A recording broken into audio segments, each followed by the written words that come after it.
Assalamualaikum warahmatullahi wabarakatuh. Selamat malam, selamat datang kembali di channel Garihel, channel yang akan selalu menyajikan cerita misteri, mistis dan horor bersama saya, Mamang Goblis. Malam ini Mamang akan membawakan sebuah cerita misteri yang berjudul Pesugihan Ngipri Monyet. Sebelum lanjut ke ceritanya, Mamang mengingatkan dulur-dulur untuk mengaktifkan notifikasi loncengnya, biar selalu mendapatkan update terbaru cerita perihal misteri dari Mamang. Dan bagikan juga di sosial media dulur-dulur. Jadi, simak terus cerita perihal misteri ini. Jangan di-skip, biar kita sama-sama tahu dan tidak gagal paham.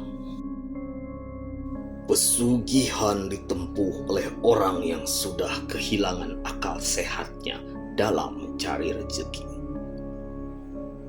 Mereka menempuh jalan sesat asalkan cepat mendapatkan kekayaan. Salah satu untuk mendapatkan kekayaan instan yang biasa dilakukan yaitu dengan melakukan pesugihan ngipri monyet. Terdapat sebuah desa yang bernama Desa Ngujang. Desa tersebut terlihat berbeda jika dibandingkan dengan desa-desa lainnya, karena terdapat ratusan monyet yang hidup di sebuah areal pekuburan. Banyak orang yang menamakan areal ini Pesugihan Ketek atau monyet. Area Pesugihan Ketek berada di sebuah pemakaman umum di sebelah selatan Sungai Berantas, tepatnya di sisi utara desa. Di tempat tersebut terdapat dua pemakaman umum di sisi kiri dan kanan. Kedua pemakaman tersebut saling berhadap-hadapan, hanya dipisahkan oleh jalan raya. Daerah Ngujang sering digunakan sebagai tempat pemujaan ritual pesugihan ngipri monyet. Menurut cerita yang beredar, pesugihan di Ngujang tersebut sering dilakukan oleh orang-orang untuk mencari kekayaan.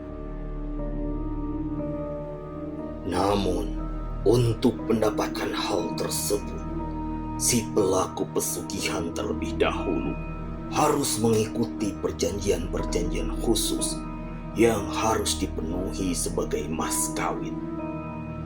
Seperti si pelaku pesugihan harus bersedia menjadi penghuni makam Ngujang dan berkumpul dengan ketek-ketek lainnya yang ada di sana ketika kelak meninggal.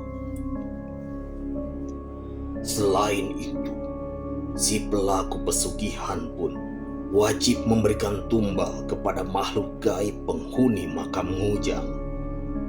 Biasanya yang menjadi korban tumbal adalah orang-orang yang sangat disayangi, baik itu istri maupun anak-anak. Kabar yang tersiar di masyarakat, konon ketek-ketek yang ada di area makam Ngujang tersebut adalah perwujudan si pelaku pesugihan yang sudah meninggal, termasuk wujud dari korban yang telah menjadi tumbal untuk persembahan kepada makhluk gaib penghuni makam tersebut. Desa Ngujang bukan hanya terkenal dengan daerah pesugihan ngipri monyetnya saja. Oleh sebab itu, untuk apa kita mempunyai harta banyak jika orang yang kita sayangi sendiri justru kita korbankan? Bukankah kita mencari harta untuk diberikan kepada orang-orang yang kita sayangi? Maka dari itu, Pikirkanlah sebelum dulur-dulur melakukannya. Harta sedikit yang didapatkan dengan jalan halal jauh lebih baik, lebih berkah, dan bermanfaat dibandingkan dengan harta yang berlimpah, namun didapatkan dengan jalan haram, terlebih lagi dengan mengorbankan orang-orang yang kita sayangi sendiri.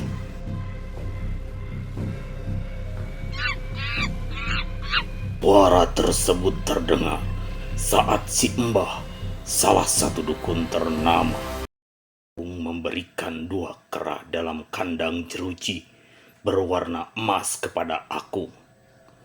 Tidak seperti kebanyakan hewan primata kecil yang disuguhi pisang atau kacang, tetapi kali ini bunga 7 rupa yang berada di tempat makan kandang tersebut. Bah, itu kembangnya buat apa? Tanya aku sambil menerima kandang dari Simba.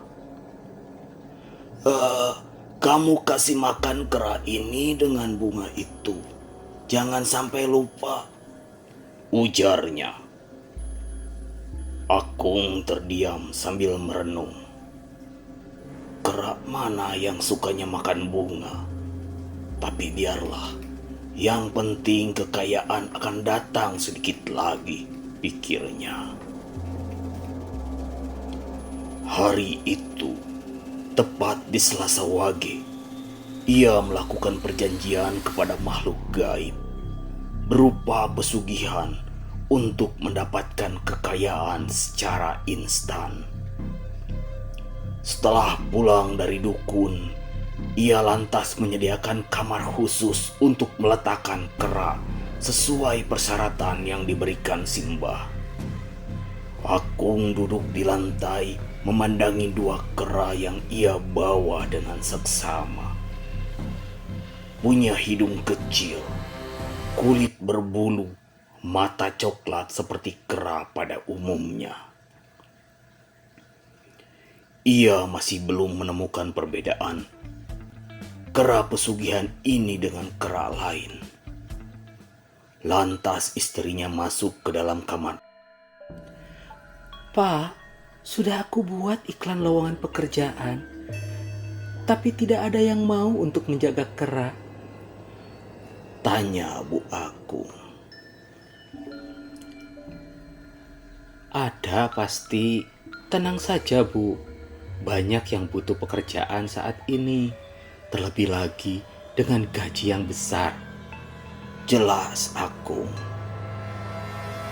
Setahun berlalu sejak perjanjian Akung dengan si Mbah di Ngujang. Saat ini keluarga Akung dikenal sebagai orang terkaya di daerahnya, dengan rumah mewah dan mobil yang berjejer di garasinya. Tidak ada yang tahu jika semua kekayaannya didapat dari hasil pesugihan. Pagi itu, Akung membuka pintu gerbang menyambut kedatangan pekerja baru untuk mengurusi hewan peliharaan. Pelamar yang berasal dari luar pulau itu terlihat tersenyum saat melihat Bu Akung. Ia senang karena mendapat pekerjaan dengan gaji yang besar. Terlebih lagi, ia sedang merantau untuk membiayai keluarga di kampung. Tugas kamu mudah, hanya jaga hewan peliharaan kera dan anjing saya. Beri makan dan bersihkan kandang setiap pagi dan sore. Jelasnya. Bu Akung pun tidak lupa menunjukkan ruang rahasia di mana 2 kera pesugihan berada. Kemarin kamu bilang sering berurusan dengan primata seperti ini kan? Jadi tidak ada masalah kalau mengurus kera saya kan? Tanya Bu. Iya Bu, di kampung saya sudah biasa mengurus kayak gini. Ular pun saya pernah, ucapnya. Kalau begitu, Tolong kamu bersihkan kandangnya setiap pagi dan sore menjelang maghrib. Namun, ada satu larangan buat kamu. Jangan sesekali untuk memukul keras saya. Ujar Bu Akung. Pekerja baru itu pun mendengarkan peraturan di rumah tersebut dengan seksama. Hari ini, tepatnya sebulan si pekerja bekerja di rumah Pak Akung. Rasanya situasi hari ini sungguh berbeda dengan hari-hari sebelumnya. Saat asik membersihkan kandang anjing di luar rumah, tiba-tiba terdengar suara kera yang saling menyahut, seperti sedang bertengkar. Lantas si pekerja buru-buru menuju kamar khusus untuk mengecek kondisi kera tersebut. "Monyet ini mencari gara-gara saja," kata si pekerja dengan marah. Tidak lama, kandang tersebut dibuka oleh si pekerja yang berniat untuk memisahkan. Namun, apa yang terjadi? Si kera malah menggigit tangan si pekerja dan tidak mau lepas. Sontak ia mengambil gagang sapu dekat pintu dan menghantam kepala kera dengan keras. Ia lupa akan larangan yang diperintahkan Bu Akung untuk tidak memukul kera. Tiba-tiba, ia melihat dua sosok tinggi besar dengan tanduk di kepala. Dadanya berdegap kencang hingga keringat dingin membasahi tubuh. Kedua kera tetap menyerang si pekerja dengan ganasnya, hingga ia merasa lemah karena darah yang mengalir terus-menerus. Sebelum menutup matanya, si pekerja menyadari jika ia dijadikan tumbal pesugihan oleh keluarga tersebut. Nauzubillahi min dzalik. Semoga kita semua dijauhkan dari perbuatan sesat tersebut. Nah, itu tadi cerita Mamang perihal misteri yang berjudul Pesugihan Ngipri Monyet. Mari kita ambil hikmah dan pelajarannya dari cerita perihal misteri yang barusan Mamang bawakan. Jikalau ada salah ucap dan salah-salah kata dalam penyampaiannya, Mamang mohon maaf yang sebesar-besarnya. Karena Mamang menyadari masih banyak kekurangan. Dan apabila ada kritik dan saran, juga masukan, dulur-dulur semua bisa komen seperti biasa di kolom komentar yang sudah tersedia. Dan jangan lupa like dan tekan tombol subscribe-nya, biar Mamang lebih bersemangat lagi bercerita. Dan tidak lupa Mamang mengucapkan banyak terima kasih. Mamang doakan dulur-dulur semua yang sudah menonton dan mendengarkan cerita misteri, mistis dan horor ini diberikan kesehatan selalu, lancar jaya dalam segala hal, diberikan rezeki yang berlimpah, dan juga diselamatkan di dunia dan akhirat. Amin ya robbal alamin.